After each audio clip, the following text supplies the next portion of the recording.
Salve Hunters, eu sou o Hunter e estamos de volta com mais um vídeo. E o vídeo de hoje é uma análise de personagem e vamos falar do Justiceiro. Se você gosta do meu conteúdo, deixa o like, se inscreva no canal, ative o sininho de notificações para ficar por dentro dos vídeos novos. A psicologia do Justiceiro foi explorado tanto que é quase um clichê neste momento. Tipo, perguntar se o Batman é realmente louco, o caminho para desvendar a patologia de Frank Castle praticamente sempre leva a uma conclusão: transtorno de estresse pós-traumático. E enquanto isso, acho que há algo mais acontecendo aqui. Algo um pouco mais sinistro. Proponho que o Justiceiro é mau. E para esclarecer, não quero dizer que é ilegal, certo? Porque isso parece bastante óbvio. Frank Castle viola a lei abertamente o tempo todo. E também não quero dizer que ele é imoral, quer você concorde ou não com isso. Frank Castle tem um código moral que ele segue. O que estou dizendo é que eu acho que o Justiceiro é psicologicamente mau. E para entender o que eu quero dizer com isso, teremos que mergulhar nas águas perigosas e perturbadoras que são a mente do Homem de Armas, assassino da Marvel.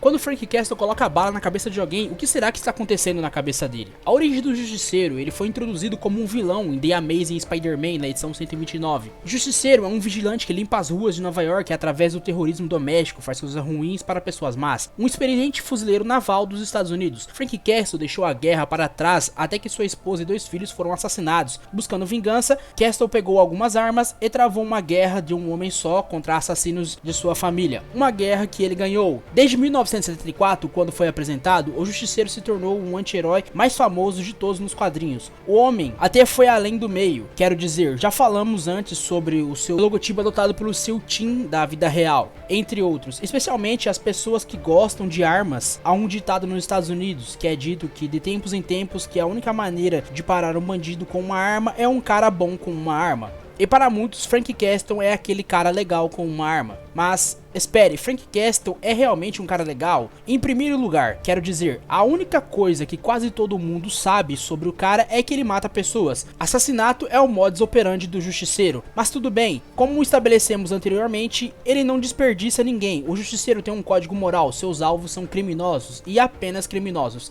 Aqueles que ele acredita merecem uma passagem só dita para os portões de Mephisto, é facilmente para nós acreditar que ele deveria ser um mocinho, porque nós somos o público. Mas e o próprio homem? O que leva Frank Castle a ser um carrasco mais famoso de todos nos quadrinhos? Não estamos falando sobre motivações do personagem como vingança, justiça ou qualquer coisa assim. Estou mais interessado em sua psicologia, então vamos elaborar isso e descobrir se o Justiceiro é realmente um anti-herói definitivo da Marvel, ou se ele é tão mau quanto seus alvos. Agora, o grande problema com essa pergunta deve ser bastante óbvio. Como poderíamos começar a diagnosticar cientificamente algo tão amplo quanto o mal? Bem, felizmente não somos as primeiras pessoas a experimentá-lo. Em 1997, um neurocientista chamado Isaac Fried, um nome que quase certamente estou pronunciando errado, tentou fazer exatamente isso. Fried queria diagnosticar o mal como uma doença que ele apelidou de Síndrome E. Fried concebeu um conjunto de sintomas para definir e compreender a patologia dos indivíduos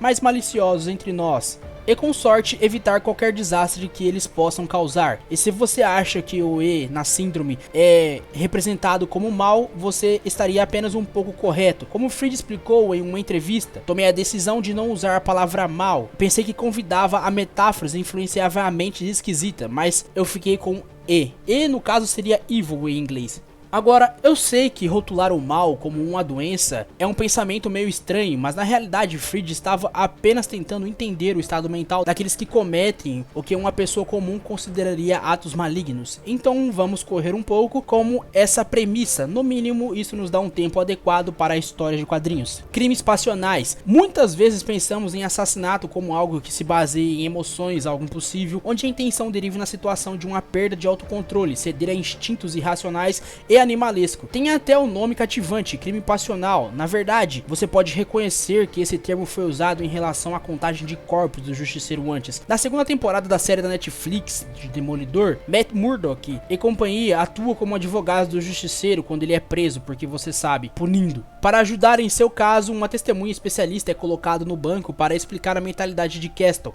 Você vê, nosso menino Frank aqui foi baleado na cabeça. A testemunha aponta que a bala danificou parte do cérebro de Castle, que afeta a simpatia e o pensamento lógico, criando condições conhecidas como tempestade simpática. Frank, como se explica essa testemunha, está em constante estado de luta ou fuga. Ele argumenta que Castle é sempre emocionalmente tenso e que sua violação da lei nunca poderia ser premeditada, nunca determinada pelo pensamento pensamento racional e julgamento pessoal antes de cometê-la. O argumento dado é que todos os assassinatos pela mão de Frank Castle é invariavelmente um crime passional. Então, só temos isso, caso encerrado, certo? O show apenas nos deu uma explicação, mas não posso deixar de notar que essa resposta não poderia estar mais longe da verdade. Quero dizer, realmente, Justiceiro nunca premedita seus assassinatos? Isso é tudo dele? Agora, para ser justo com o show, nós como público nunca deveríamos acreditar nessa explicação, no contexto do julgamento. Fica claro que Fog Nelson, um dos advogados de Frank, estava usando o diagnóstico do especialista como forma de influenciar o júri, não necessariamente para ter qualquer aparência de precisão. Embora Frank seja, sim, indiscutivelmente apaixonado por matar criminosos, especialmente quando se trata de alguém ligado ao assassinato de sua família, ele raramente é impulsivo sobre isso. Os assassinatos de Frank são calculados por causa do seu código,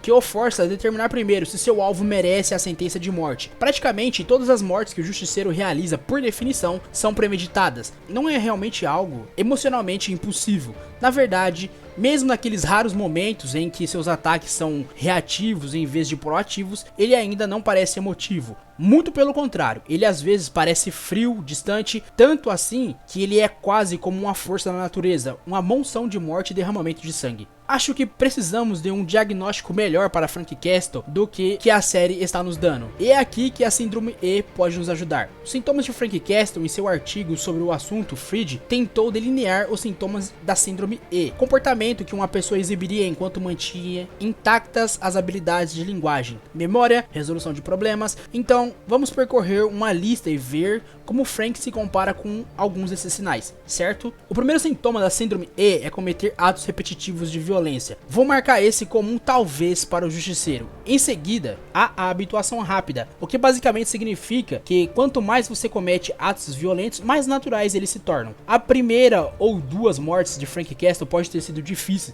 mas definitivamente vemos que ele se tornou insensível a todo aquele derramamento de sangue ao longo do tempo. Então, verifique. Então temos a compartimentação, onde alguém pode se importar com a sua própria família, mas decretar violência contra outra pessoa, que presumivelmente tem seus próprios entes queridos. Um bom exemplo disso está na segunda temporada de Demolidor, quando ele mata um chefe da máfia que foi visto anteriormente no funeral de um ente querido. Isso parece um cheque. Em seguida, temos a ideação obsessiva. É basicamente a noção de se apegar a uma ideologia que acredita justificar a violência, como o nazista, o ISIS ou a Hydra menos política. Novamente, este é outro que pode atribuir ao Justiceiro. É tudo sobre o seu código moral, sobre o qual falamos anteriormente. Enquanto ele determinar que os criminosos merecem matar, é justificado aos seus olhos. E se você se ofendeu, ele não vai parar até que tenha caçado você. Em seguida, na lista, temos o contágio de grupo, essencialmente a mentalidade da multidão. Quando alguém começa a se comportar de uma certa maneira,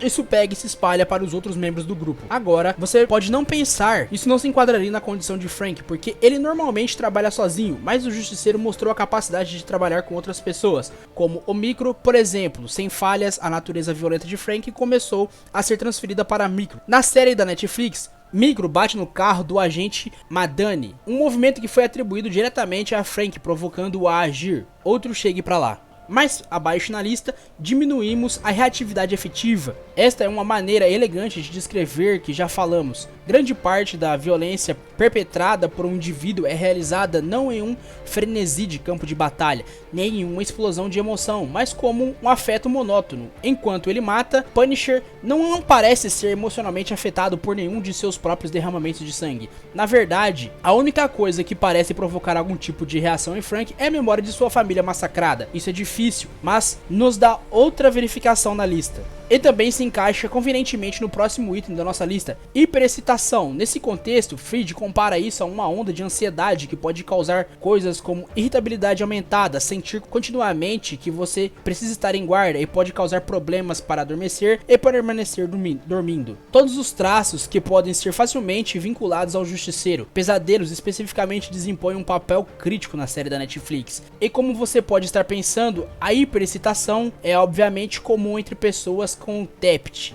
É uma daquelas coisas que aparentemente não podemos escapar quando estamos falando sobre o Justiceiro, então vamos falar sobre isso muito brevemente. Se você estiver familiarizado com transtorno de estresse pós-traumático, ou TEPT, É um transtorno psiquiátrico que pode ocorrer em qualquer pessoa que tenha experimentado um evento profundamente traumático. Dado a história de Frank como fuzileiro naval e o fato de sua família ter sido assassinado na frente dele, o Tabbit poderia absolutamente fazer sentido como um catalisador de suas tendências. Ele mostra sinais de tê-lo.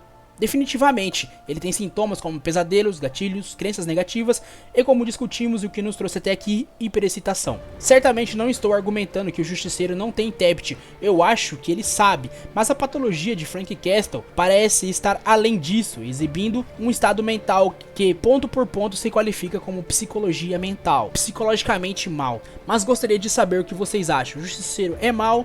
É mesmo prático ou possível diagnosticar o mal como uma doença? Deixe-me saber nos comentários. O vídeo de hoje vai chegando ao fim. Muito obrigado por ter acompanhado até aqui. Se você gostou, deixa o like, se inscreva no canal, ative o sininho de notificação para ficar por dentro de todo o conteúdo novo do canal. Um grande abraço, fiquem bem.